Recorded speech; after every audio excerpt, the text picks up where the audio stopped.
Hi, this is Glenn McGrew, and I just want to talk to you a little bit about why I think education needs to be changed and why I think it's so important. First of all, I've looked at education for many years now, and I've noticed that in general, people use classical education. And classical education was developed about 200 years ago in Europe and other places, but with specific purposes, and those purposes were not designed for the masses, but rather they were designed to help industrialists, kings, and religious leaders. And as a result, they do not help us, the general populace, to become experts in our areas of interest. They do not help us to even find our areas of interest. They do not help us in general to develop our social skills and our emotional maturity. And in fact, traditional education, which most of us went through, tends to ruin creativity, as Sir Ken Robinson pointed out. And also, classical education tends to produce a kind of a mindset that is not very positive, and in addition, it's more suited to producing employees than producing entrepreneurs and business people and leaders of any type.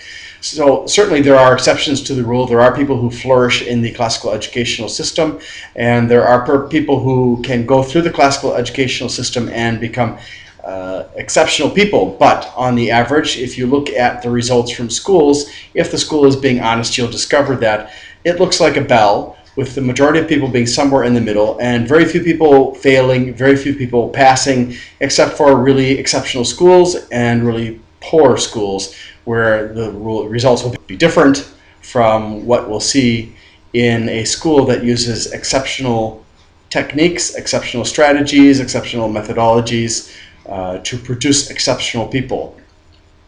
And I believe that if we can revise education in the world and employ different methodologies and such as interdisciplinary curriculum and self-paced learning and using techniques that focus on the students, because honestly, we teachers are in the classroom for the students. They're not there for us.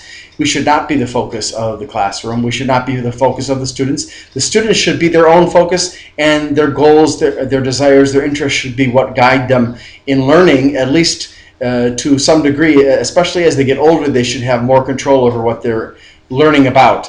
And if we can give them that, if we can give them more control, it gives them more interest. It produces challenges that they're actually willing to pursue. It also gives them experiences that they can relate to real life because of the way that things would be designed. One of the major focuses that happens in this kind of teaching, where the students are the center of education, is that the activities are designed with the students' interests in mind, the students' needs in mind, and in fact the entire classroom is designed around the needs and interests of the students. Therefore, the results are more optimal because the students are more interested, they enjoy it more, it can be more fun, and certainly it's more challenging for them. And as a result, they become more interested, they can see the value of learning things that before they didn't want to learn because they didn't really understand what the point was. And it can definitely implant in them a desire to become lifelong learners. And I think that that's absolutely critical.